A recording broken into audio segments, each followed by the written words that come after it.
don't talk about Bruno. They don't talk about Bruno. Nah, I used to hear. You guys know where we're going with this. They don't talk about Bruno. Now we know why they don't talk about Bruno. Lock in and buckle up. I'm JetskiChucK, and this is another creepy and scary TikTok that will make you rethink your whole reality. If you haven't already, smash that like and subscribe button, because today we're going in the depths. Let's get after it.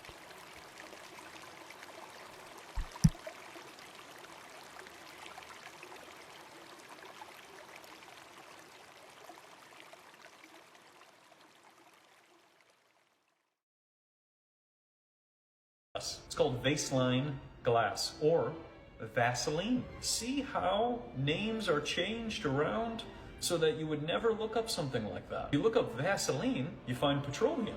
But if you look up Vaseline glass, you find uranium dioxide glass. And this is an interesting one because uranium dioxide glass glows under a fluorescent bulb. It's a very special type of glass. And you can look up all of this and find it. But it's interesting because you start to think, there's certain things we're supposed to stay away from, and I wonder why that is. And the Vaseline glass has an X amount of uranium inside of it.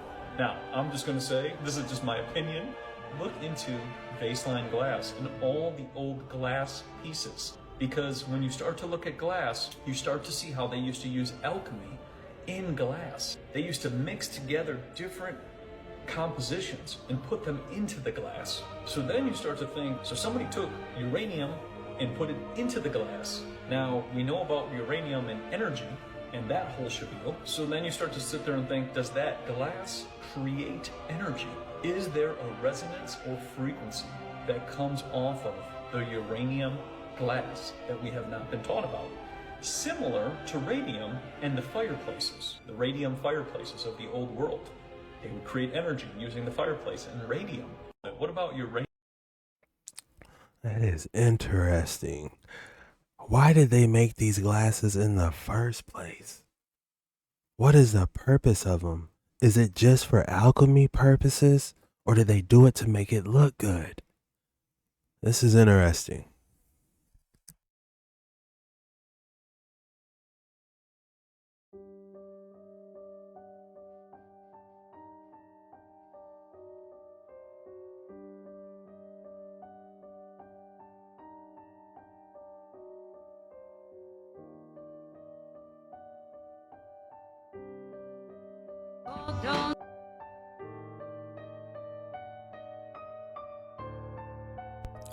So they threw it in these boots and these different glass pieces. I'm gonna be checking all old antique glasses now. We're just gonna call it U for algorithm purposes. We're just gonna call it U. I wonder if they got any of that U in there.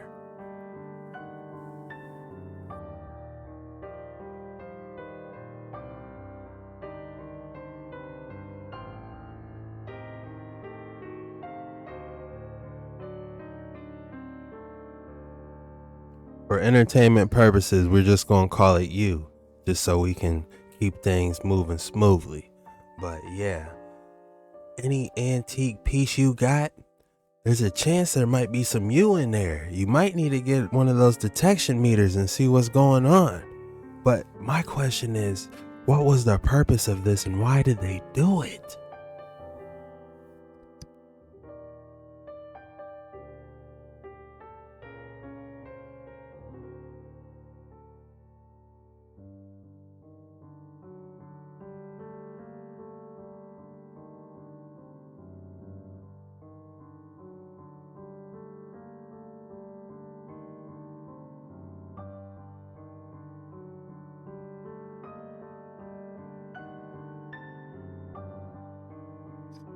Did you guys hear that thing ticking?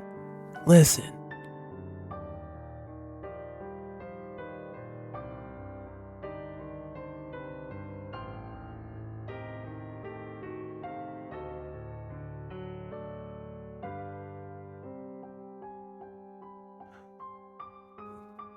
Do your own research on everything. This video is for entertainment purposes only. Hey guys, so if y'all weren't aware, you can eat out of uranium glass containers. This is an old sherbet container for ice cream sherbet, either or.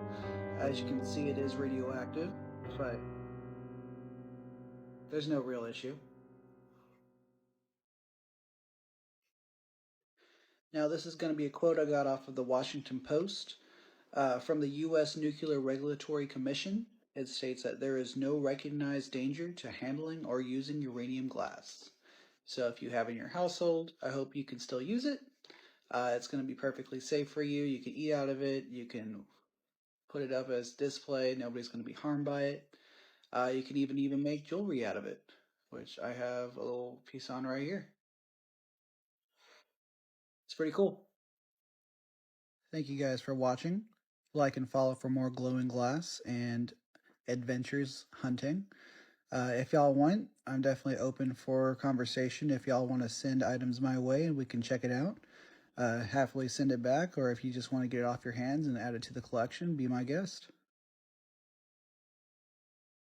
He said, look, I'll take it off your hands. If you don't want to deal with it, I get it. Trust me. Wow. Would you guys eat out of one? Put in the comments below. Would you eat out of one?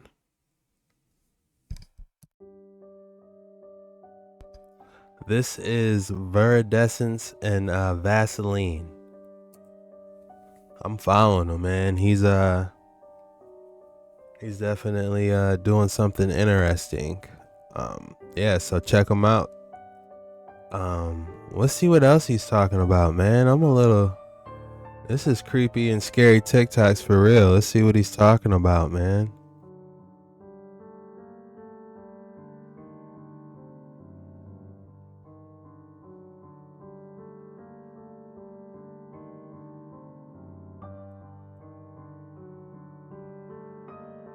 What is this? How do people make these? What does this mean? Let's type it in. See what it means. Where's my phone? Let's type it in my phone, see what it means. Let's see. Cadmium? Looks like it's just a mineral.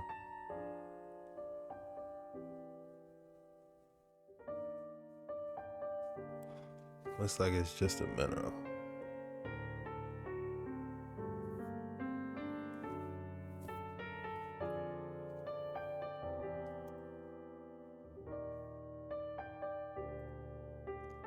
What is this? Looks like it's throwing up. That is weird. What do you guys think this is? Looks like it's throwing up or something.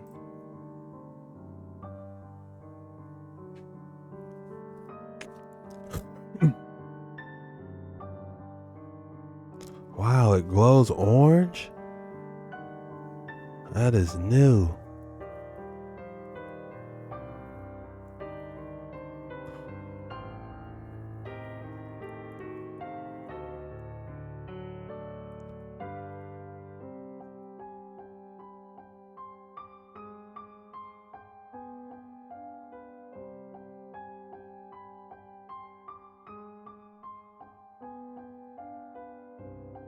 You see how these dishes are glowing? You guys see that good? Yeah, y'all can see that good. Y'all see how these boys are glowing?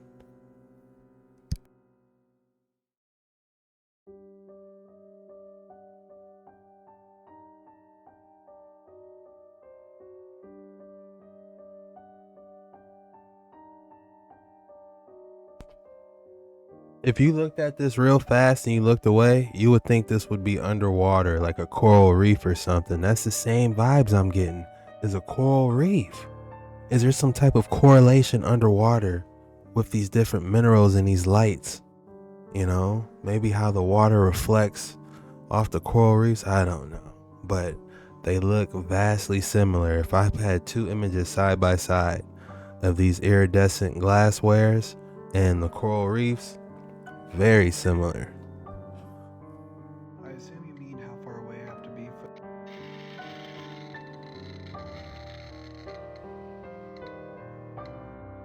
I assume you mean how far away I have to be for the Geiger counter to stop reading the radiation. So starting with worst to least, we have a radium clock without the glass cover on it. Then we have a radium clock with a plastic cover. And then we have a radium clock with a glass cover.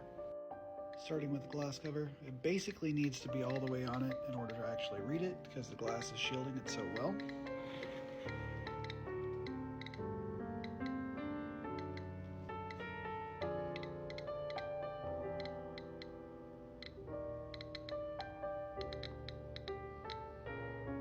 It isn't that bad.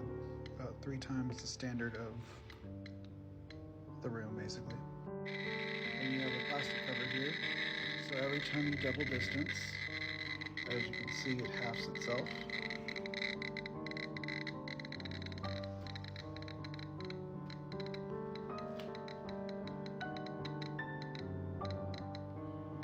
It's still pretty far away.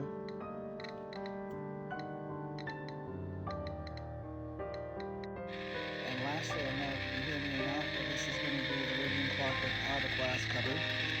Just going to wait for it to get to 60,000. Just averaging out.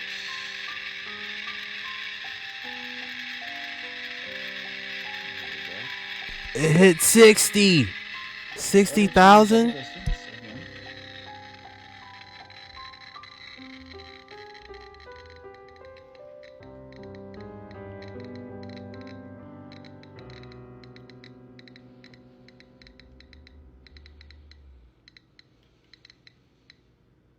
Yeah, still wouldn't be next to it.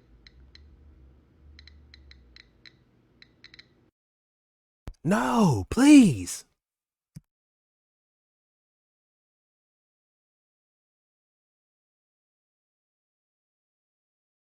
Did y'all see that? That hit 60,000.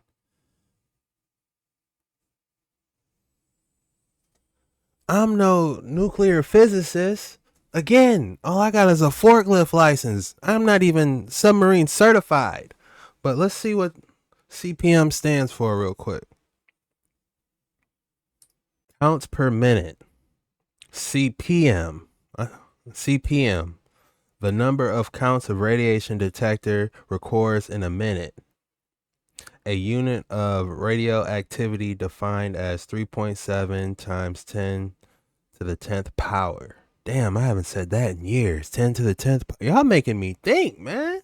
My neurons can't fire this fast, but I'm going to do my best, man. BC quattros, or decays per second, which is approximately equal to a decay rate of 1 gram of Ra. 226.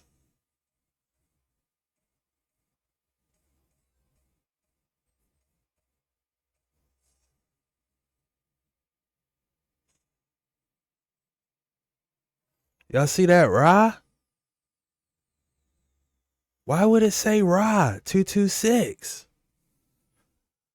And this has to do with light.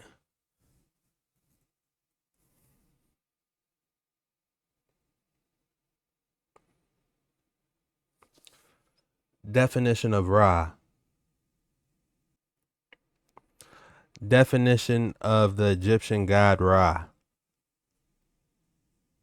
According to Rosicrucian Egyptian Museum, Ra was the king of the deities and the father of all creation.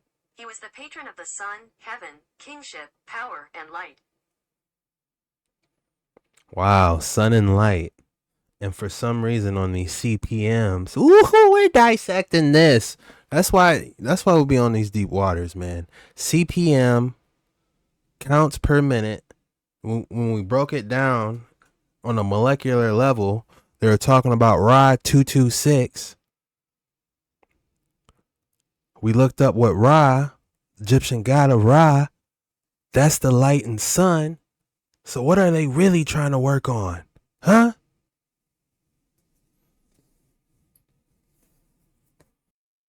Ra 226 is a radioactive substance found in nature. Where do you find... I better not type that in.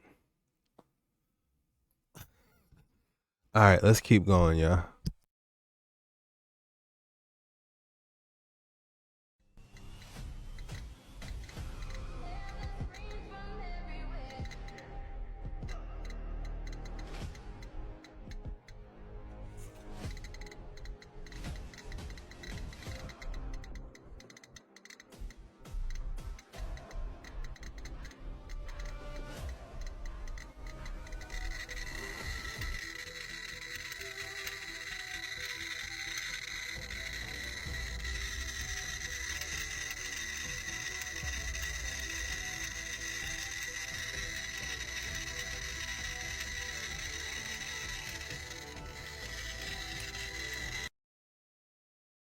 So again, if you're just joining me, this is the CPM counts per minute, and they're measuring basically how much Ra 226 is.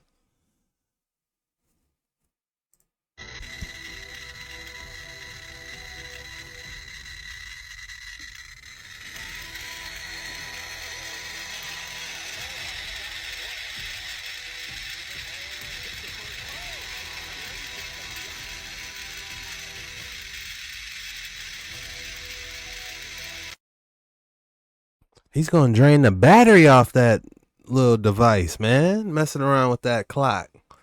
In the mountains of what is now the Czech Republic, there is a mining town called Joachimsthal, which is known for its silver ores. During the 1500s, all silver coins were supplied by the Joachimsthal mines, and those silver coins were called Joachimsthaler, or simply thaler, which is the origin of the word dollar. Every now and then, a miner would hit pitchblende, which is this blackish ore, and they would call this rock bad luck rock because it usually meant the end of their precious metal vein. Nearly 4 centuries later, this bad luck rock will have a massive glow up and will become a touted cure-all, including cancer.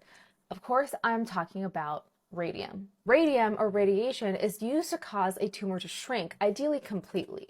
But as a quick side note, 1 ton of pitchblende only contains a few micrograms of radium. There are many famous cancer hospitals around the world, and one of the most famous is Memorial Sloan Kettering, or MSK, in the United States. And in 1926, MSK housed the most radium in the world, 9 grams, which earned it the nickname of the Radium Hospital. Marie Curie and her husband were the ones to discover radium from the Joachimsthal mines. It was a huge find for the scientific community, and one of the early adopters and enthusiasts was scientist James Douglas, whose daughter also happened to have breast cancer. In the mountains of what is now the Czech Republic, there...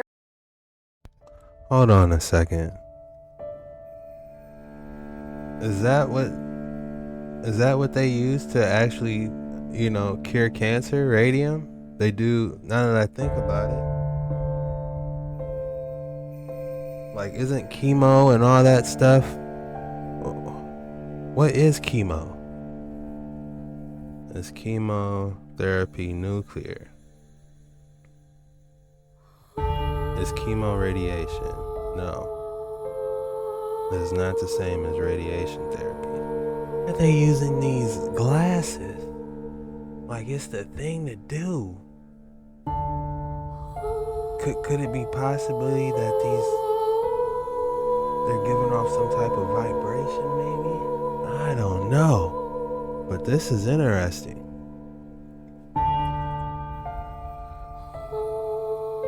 The Radium Dial Company in Ottawa, Illinois, employed hundreds of young women, some as young as 11, throughout the 1920s. The women painted watches with glow-in-the-dark paint. The company encouraged their employees to roll the tip of the paintbrush against their tongues in order to keep the brush sharp while they worked, and assured them that the paint they were ultimately ingesting was harmless. Unfortunately, the paint glowed because it contained radium, and it wasn't long before the women started experiencing radiation poisoning and the horrible side effects that go with it. Eventually, a group of women, later dubbed the Radium Girls, joined together and sued Radium Dial. There is no definite number of how many dial painters died from radium poisoning due to these practices, but it's likely thousands in Ottawa as well as at similar factories in New York, Connecticut, and New Jersey. In 2006, an 8th grade student in Ottawa, Illinois named Madeline learned about the Radium Girls and everything that had happened in her hometown and was shocked that more people weren't aware of it. She lobbied elected officials to create a memorial for the women, and on Labor Day in 2011, the Radium Girls statue was officially unveiled.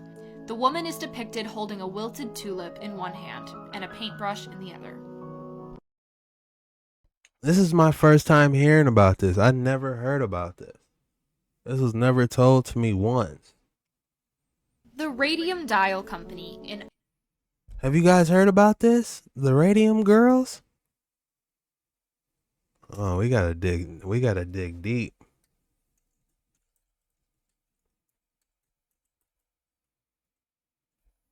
They got a Netflix show?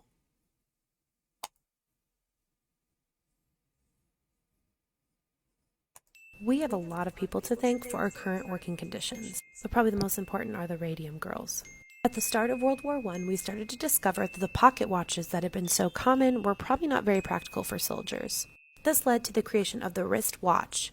The leather strap held the clock piece in place on a wrist and made it a lot easier so that they weren't falling out of their pockets and breaking. But there was still one problem that the watch didn't solve. The faces were so dark that the soldiers could not see them when it was dark outside, but they didn't want it to be luminous enough that other soldiers from the opposing enemy could see the watches. This leads back to an element popularized by Pierre and Marie Curie back in the 1890s, and it was called radium. Marie Curie even called it the beautiful radium despite the fact that it burned her skin several times, and Pierre Curie was so scared of it he never wanted to be near it. Everyone thought that this magical element was super fine and totally okay to be around all the time. Fast forward to about 1917, and now we have women in factories using this paint called undark paint that was made of radium to color these watches. The factories felt that women's tender and delicate hands were perfect for a job like this. They made about 1.5 cents per watch face, which usually led to about $20 a week. This was high rolling in the early 1920s, and more money than any girl ever made doing any job, even a factory job. They had a very interesting technique for painting these watches, though. It was called the lip dip paint technique. This was often taught and practiced at the U.S. Radium, which was the largest contributor of radium in the nation, in their factory in Orange, New Jersey. These young girls, some as young as 11, were really just trying to make money for their families. People called them ghost girls because of the weird glow that they would get on their body and clothes after working with radium all day long. But this didn't frighten people, it actually was kind of a status symbol, and girls would wear their best dresses to work just so they could flaunt their glow later on in dance halls. Eventually, though, they started experiencing strange. The first girl to was Amelia or Molly Maggia. She started showing symptoms of a severe toothache in January of 1922. After going to suggested by the U.S. Radium Company, he told her that she was fine, it was just a toothache, and then eventually when she went to a dentist to get her teeth looked at, he found a rotting tooth and decided to pull it, and to his horror, when he pulled it, parts of her jaw came out with it and disintegrated into ash. Unfortunately, her fight with radium didn't last very long, but things just kept getting worse and worse.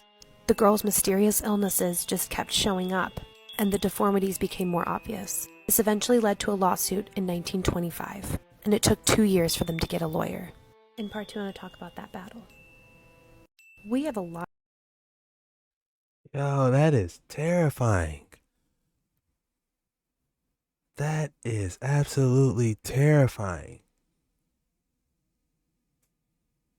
I think they had to know something about it. Because why would they call it not dark paint?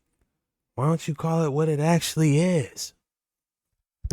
There's a movie that came out called Radium Girls on Netflix, and it's about in the 1920s that these women, they would work in this factory whenever radium first became a thing. Radium, as you know, like glows in the dark. They would use it to paint onto stopwatches and wristwatches. So these women would take their paintbrushes, dip it in the radium, paint it on the watches and stuff, lick it though, dip it back in the radium, and keep on doing it. So strangely enough, initially there weren't that many issues, right? It was actually seen as a certain kind of like social status to work in this. Some of the women after they would get off their shift, they would go out for the night, they would actually have almost a glow about them, like a literal glow. Now we know they were exposed to radioactive materials, but at that time, like going to the bar, imagine doing that and like you see a woman, she's literally glowing. And eventually, as time continued on, they realized that like people were having certain health issues. Like this one girl, she went to the dentist because her tooth ached, and the dentist pulled it, and it pulled an entire section of her jaw off. And the job still tried to tell them, oh no, that's just y'all's own personal stuff. Like it doesn't have nothing, it's not work related at all. Don't worry about that.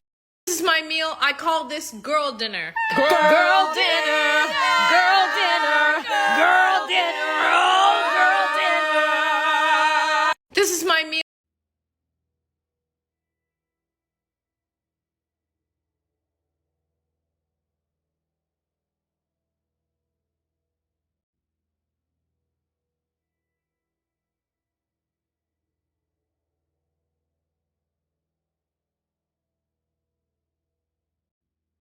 You know, one thing that stands out to me is when they said they were glowing. I remember in the good book, when Jesus communicated with Moses after he got done, he had a glow about him. That's just a correlation I just thought about.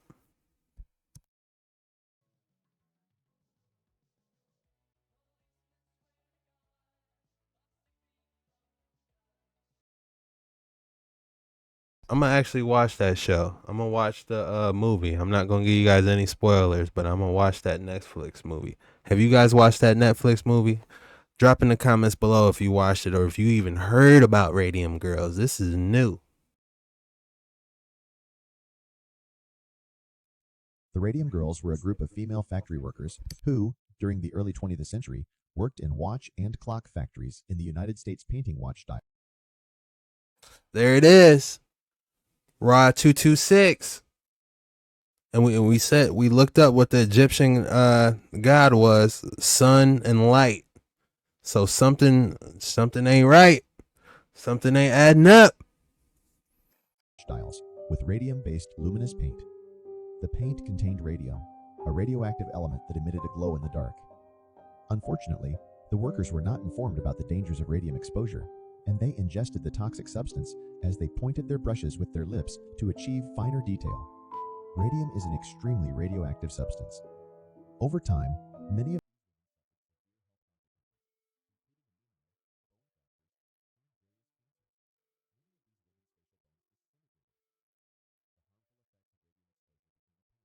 and legal battles ensued as the women fought for compensation and workers' rights. The case led to significant improvements in industrial safety standards and the establishment of occupational disease compensation laws. The plight of the Radium Girls also played a pivotal role in shaping regulations surrounding workplace safety and paved the way for future labor rights movements. Did you know about the Radium Girls? Like and follow for more abnormal stories. Don't tell me that's how OSHA got founded. I'm waking up.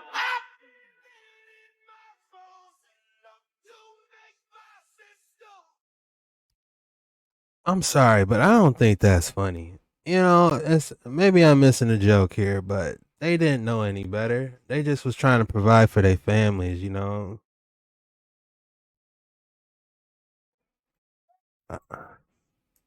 This ain't it.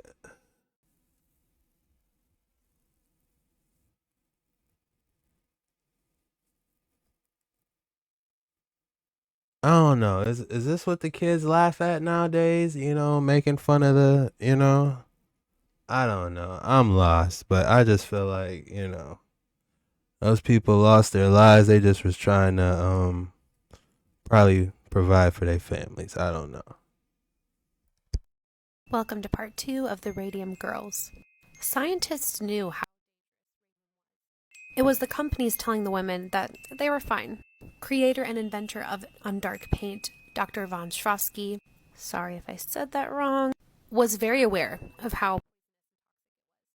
Actually, he went to visit the U.S. Radium Company in Orange, New Jersey, and was horrified when he saw women doing the lip dip paint technique. He runs over to a girl who put the undark paint in her mouth, you know, licking the brush. And he's like, this is toxic and poisonous. You should not be putting this in your mouth. That is very dangerous. And so horrified, you know, she puts down the brush and goes to her superior, and just simply says, this man, he's a scientist, and he told me that this is. The supervisor's like, no, it's not. You're perfectly fine. It's totally non-toxic and healthy. And this man, because of the result of being around radium, and radium did help the Radium Girls case. After seeing the horrible things radium had done to their body, Grace Fryer decided to lead a group of women to sue the U.S. Radium Company. This included Grace Fryer, Edna Hussman, Catherine Schwab, Quinta McDonald, and Albina LaRice. Quinta and Albina were actually sisters. It took them 2 years to find a lawyer, and they finally found one in Lawrence Grossman. And then the Radium Company kept pushing back their date over and over again. But after no longer keep this under the rug and decided to go ahead in January of 1928 with the trial. At this point, all 5 women were bedridden. They couldn't even appear in court and had to give their statements from their bed. Due to the power and money that the U.S. Radium Company had, these women just wanted a settlement to pay for their medical bills. They weren't looking necessarily for reform change, even though that would have been helpful.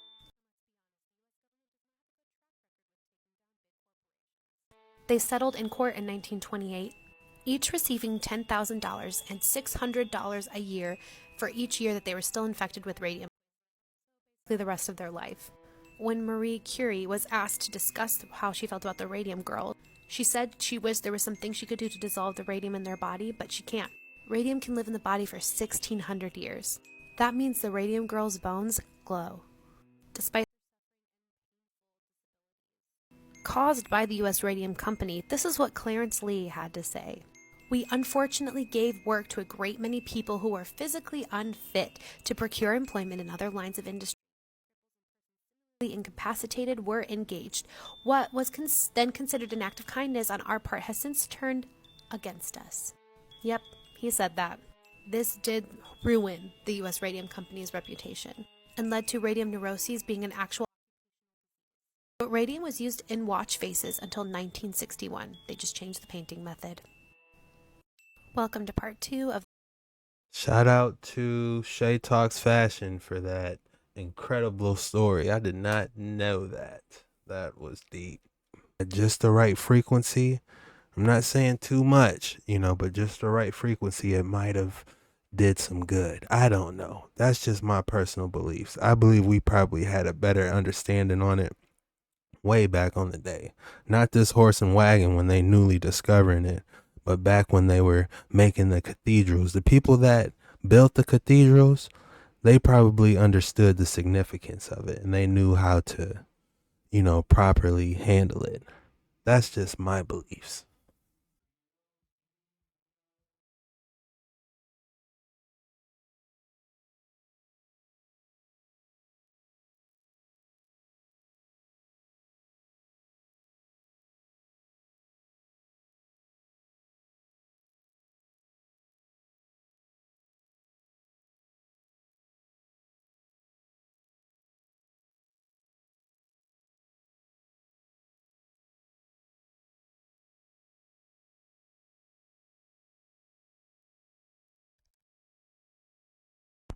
Wow, so he dropped that uranium and it made that structure in the inside? That is pretty cool. Wow, that is pretty cool.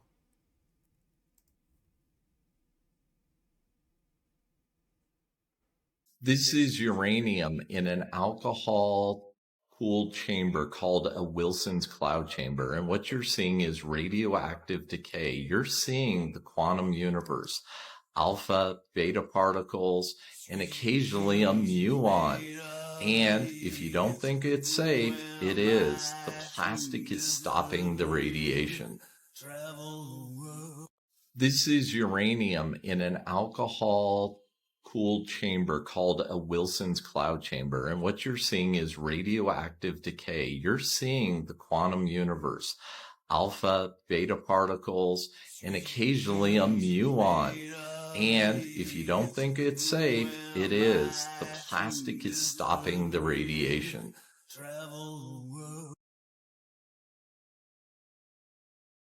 You guys see how it's just shooting off like fireworks?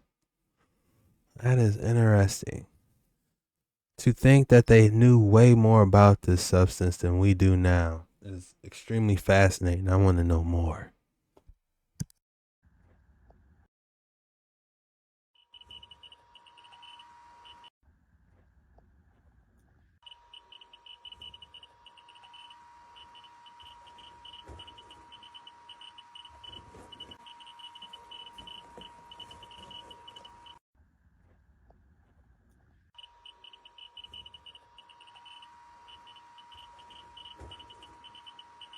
You better get out of there.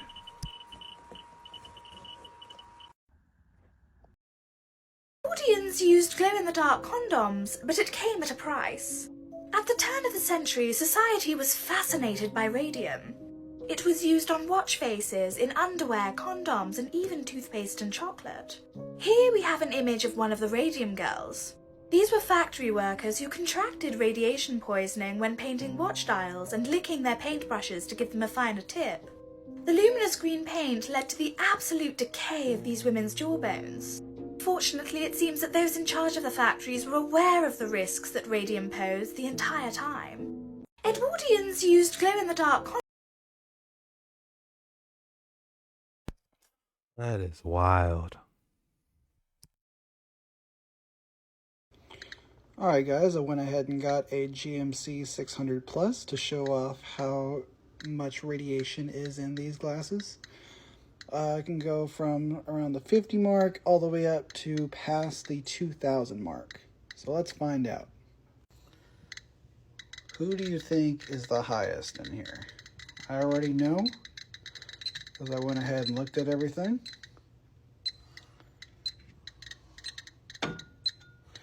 But it will surprise you.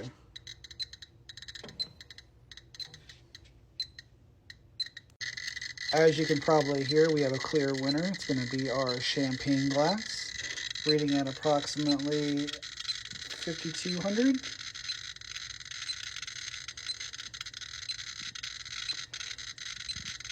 She is one spicy jalapeno.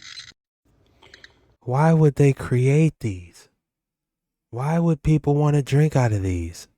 I feel like some of us probably already drank out of these without us knowing. At your grandma's house, your great grandma's house, you bought a new house, you found cups in there, you washed the cup out, you've been drinking it your whole life and you don't even know. It's reading 5,000 raw.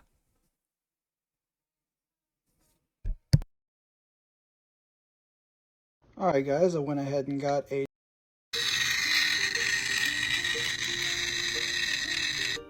So first off, the only two colors Fiesta Ware made that can be radioactive are going to be the Fiesta Red, which is also known as radioactive red, and the Old Ivory, which most people would consider as white.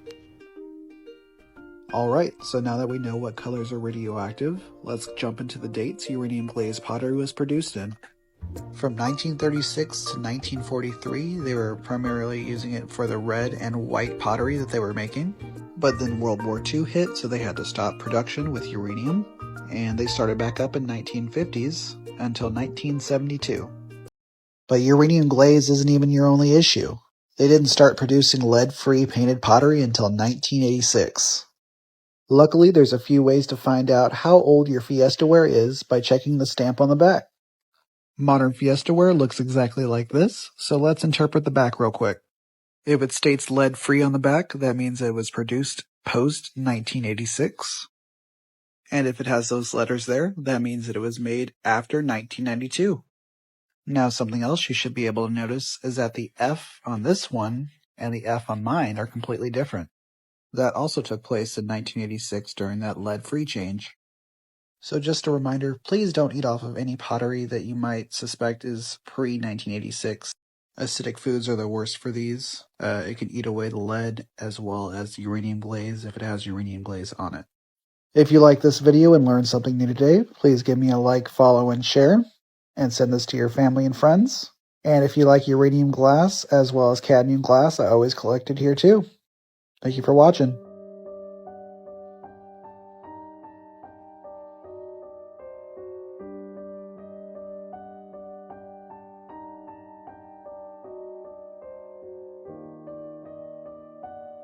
Is that a dragon? A uranium dragon?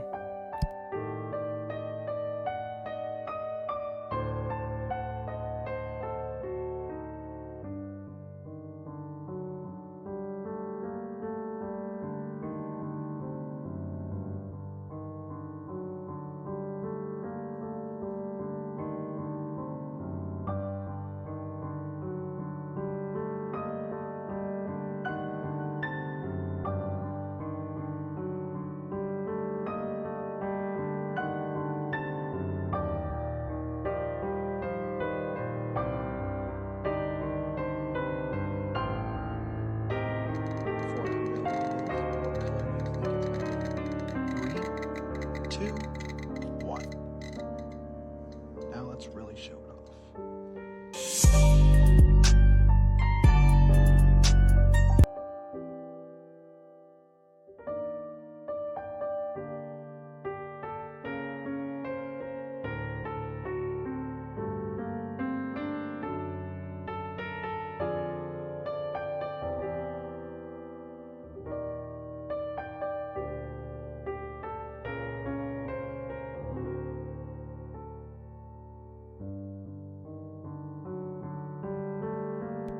I don't know if you guys got a UV light, but if you do, go ahead and hit all your old dishes with it.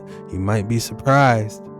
Hey, I'm telling you, you heard it here first, man. Drop that like and subscribe if I made you laugh or you learned something new. Please, I'm working hard on this. I'm gonna have to chop up this video a lot to try to get away with it. I'm not gonna lie.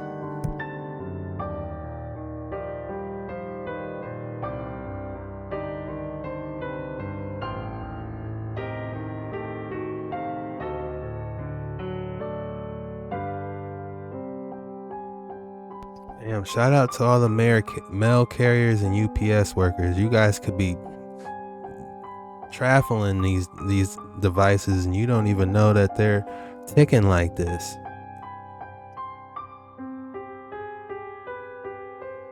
Someone could mail off one of these that's reading 10,000 Ra. How would you know?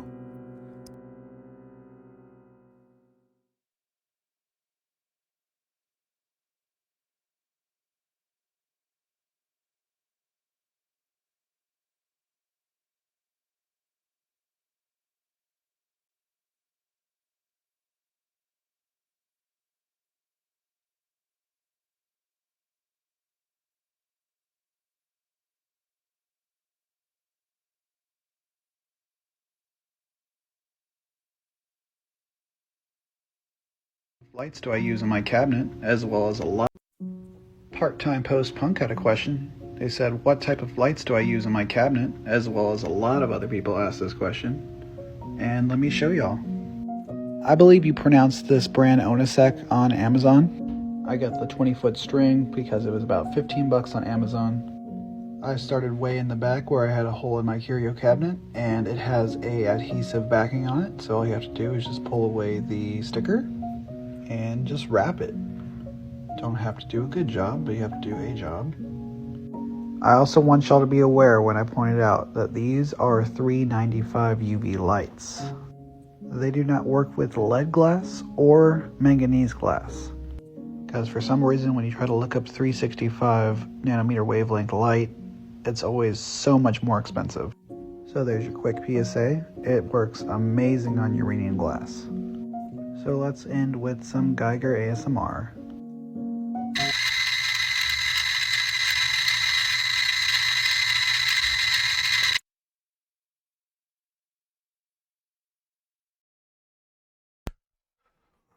Like I said, shout out to all the UPS workers and mail carriers. You guys could be traveling with one of these. You wouldn't even know unless you had one of these in your pocket to detect it.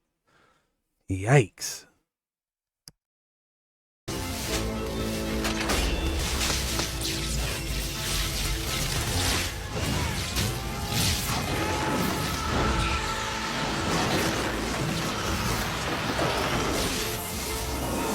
It's been a pretty productive week for cadmium. I have this one, I have this one, and today I ended up finding this one at an estate sale. Looks to be some form of hand-blown crackle vase. I'll have to look into it. but it looks pretty cool. Do y'all think it glows from the bottom or the top? Let's find out. 3, 2. Whoa, Amber is the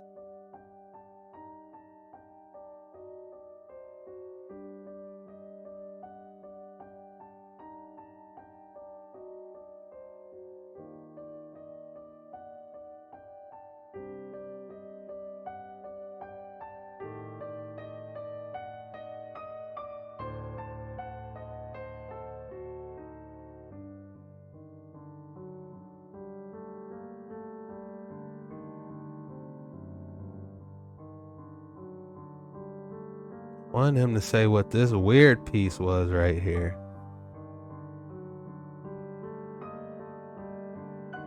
It's been a pretty productive week for cadmium.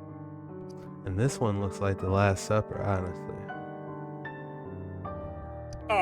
She's so.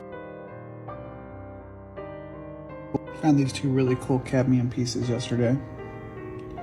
Got a little girl almost baby birding some geese, and then you have a bread plate that depicts the Last Supper. And as you can see, they had no idea what they had. Got it for $5. Got the little girl for $10. Wow, this is something to be looking for estate sales. You know, people will have these pieces and they don't know. I see it now. It's a little girl feeding geese with her mouth. That's what it is. This is the bird, and I guess they eating from her mouth. And lights.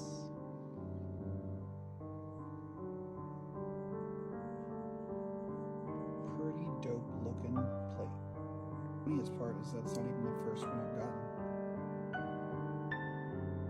This one was made by 2 different manufacturers or 2 different types of glassware. Both the exact same item, but this one has a lot darker tones than this one does. I also bought one a long time ago too, but I gave that one to my sister. They're pretty cool. Also check out my Etsy. Get yourself one of these boys. Yeah, I'll just do it.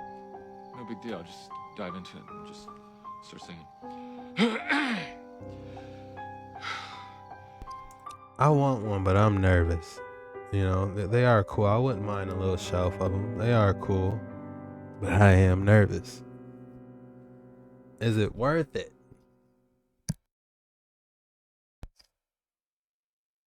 Whatsoever. Just big disclaimer out there. So before we get too far into this, I am not a scientist whatsoever. Just big disclaimer out there. But there is something called the inverse square law, as you can see right here. Basically, in layman's terms, the more distance you have from something, the least intensity it's going to be. So if you are double the distance away from an object, it decreases by 4-fold, as you can see. And let me show you on my Geiger counter real quick. So let's say I have a uranium glass item here. As you can see, very glowy. And so right now, the Geiger counter, even though it's not facing it at all, right now we're reading about 11 to 12 CPM, depending on the background radiation of my apartment right now.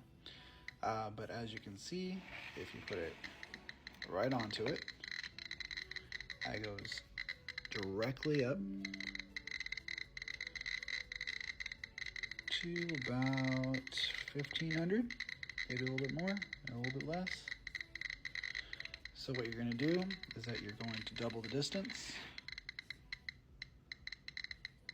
down to 460, 430, double the distance.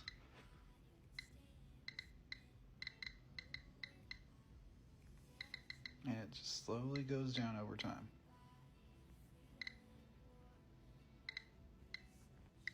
Now even better, if you have a glass pane in the way, and you're right on that uranium glass, can't even see it.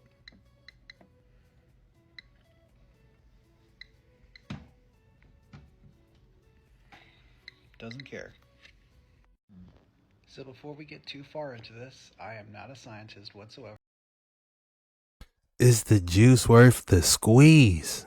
In the comments below, is the juice worth the squeeze on this one? Would you do it? Yes or no? Put it in the comments. Let your boy know if you would get one of these.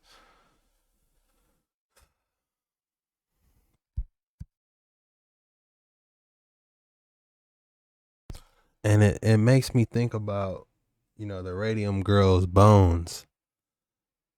Imagine going over their grave site and holding one of those and you still getting to meet her. That would be crazy. A reading, I mean. Just wanted to update y'all on a cool find I just found. So if you can see, it's a Mary Had a Little Lamb. It's got the hand, I think it's handcraft, stamped on the bottom there, USA. I had to look into it, but turns out they were made between the 1930s and 70s due to the fact that they have depleted uranium on it. How about that? And if I change it to 365 nanometer wavelength light, you can see how disgusting that dunk was. They didn't even try. Interesting. Here's another view of that Hankscraft logo under black light. It does have the 970. I guess that's the trademark of that model. Couldn't be sure. I found some stuff on eBay, but it was for another item. Also, it's good to remember, never drink or eat out of anything that was made like pre-1970s. You never know what it has in it, whether it be lead, uranium glaze, or anything like that. It is radioactive. Not deadly, but, fun times.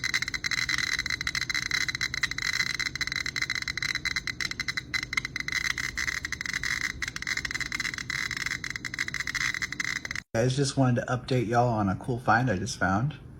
So if you can see, it's a Mary Had a Little Lamb. It's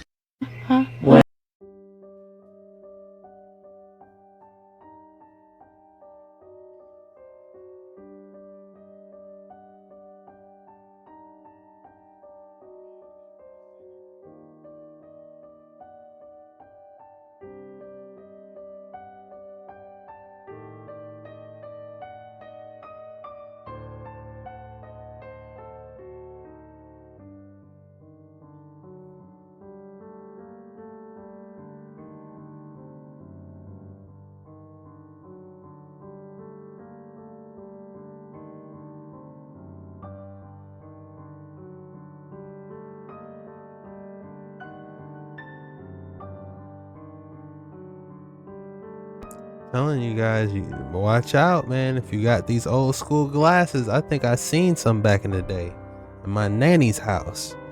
You know?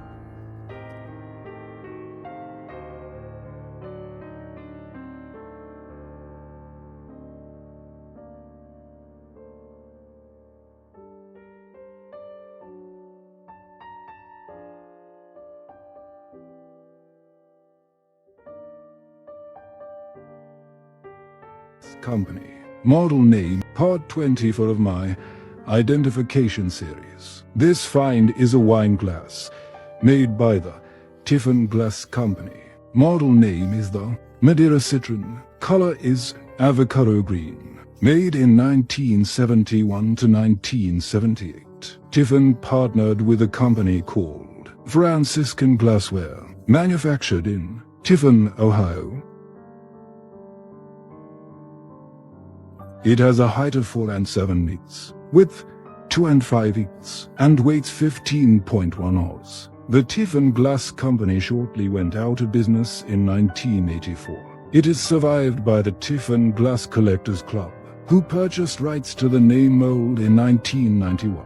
And without further ado, this is what it sounds like next to my Geiger counter. Enjoy.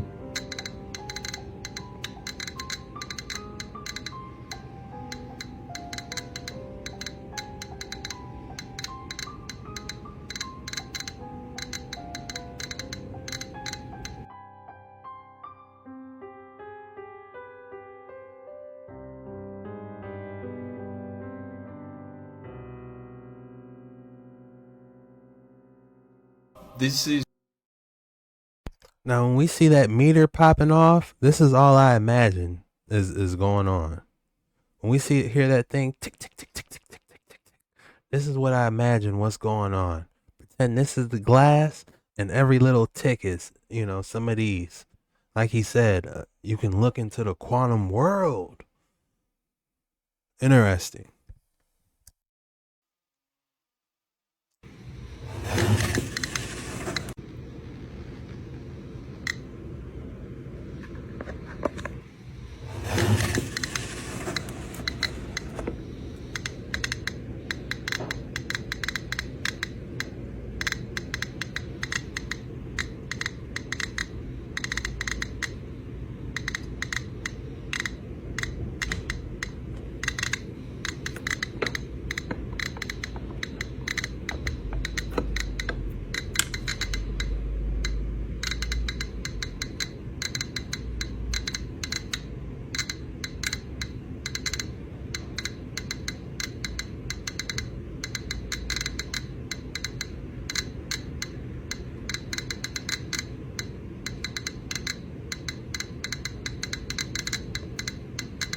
Wow, it keeps climbing.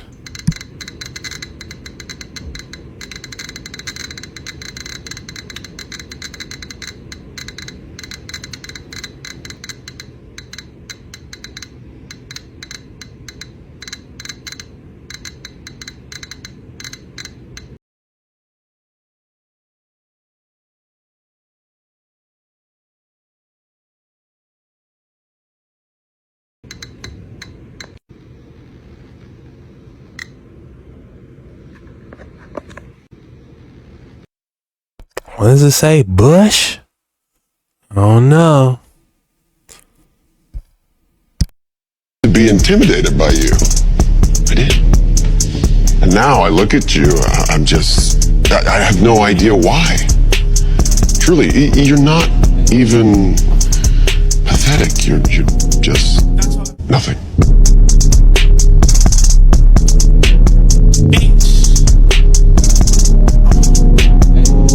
Go to your local flea market and so we begin the hunt.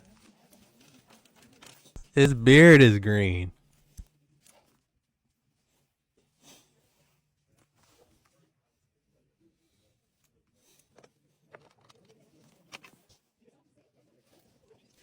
Oh, yes. Oh my gosh. I have already hit the freaking jackpot. What you do, you get you a little black light, go to your local flea market, and the treasures will pop out themselves. Just because it's green does not mean it's what you're looking for. Nothing. There we go. Bam. Look how it lights up. But then this one, nothing. That one back here, nothing. Yes. Yes. No. Yes. Yes. Oh my god.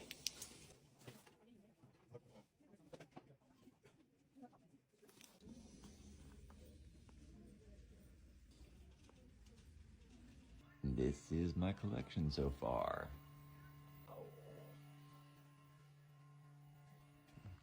Beautiful.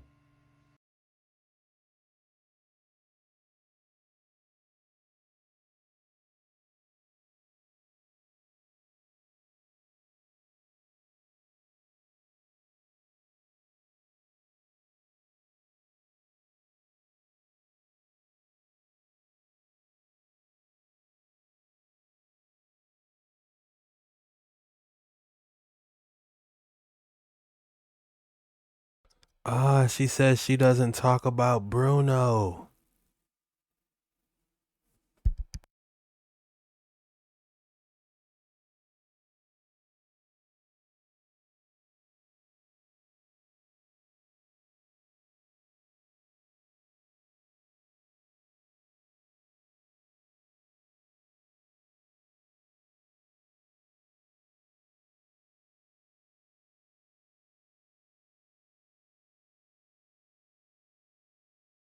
What was she doing with it?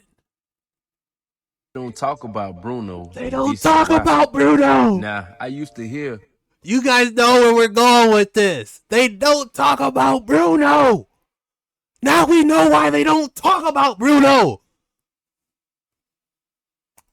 We don't talk about Bruno all the doggone time from when my children would be watching Encanto, but I never paid attention what was going on. So I wanted to know why they don't talk about Bruno and who is Bruno. Bruno was a cosmologist / philosopher who was burned at the stake. His tongue was cut out and he was killed by the Roman Catholic Church. So this character Bruno is named after Giordano Bruno. Notice how the boy Bruno got the special power of foresight. Well, because Giordano Bruno, the philosopher in real life that the character was named after, had similar traits. And he had similar problems with the people as well. The character Bruno in the movie had foresight on a wedding and told the people what would happen. But when it happened, they blamed him for it. So everything that happened bad, they blamed Bruno. The same way they did for Giordano Bruno. But also, Giordano Bruno teachings conflicted with the church in real life, which led to him being killed, tongue cut out and burned at the stake. These movies and shows be having real life background and sometimes dark origins. It's not thought of out of thin air. They don't talk about Bruno, and this is why. He missed the big point I thought he was going to hit about that glass. Nah. Look at the glass she breaks, though. What is it? Look at this glass she got.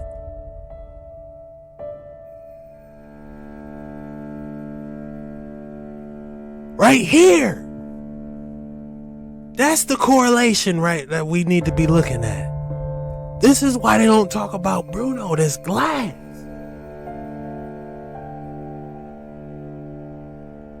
We getting somewhere on these waters. We're getting somewhere. They putting them uranium glasses together.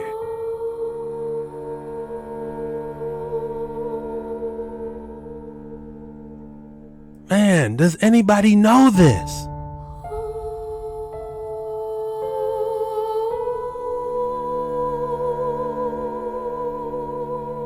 This scene right here.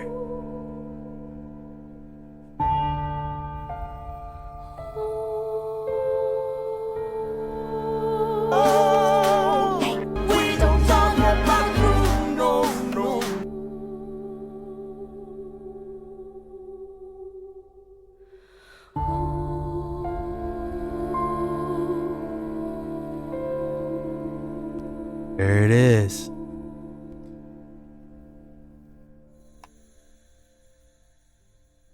Y'all heard it on JetskiChucK first. Hit that like and subscribe button, man. Man, where y'all at? Hey, y'all, that's all we got, man. We hit with the conclusion of why they don't talk about Bruno. I gotta chop this boy up for y'all. This is gonna be a banger.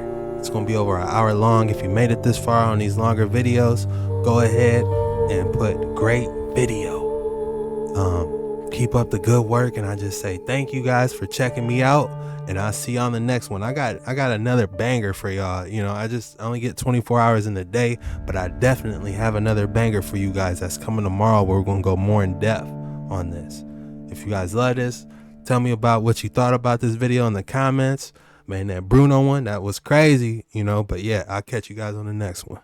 Peace.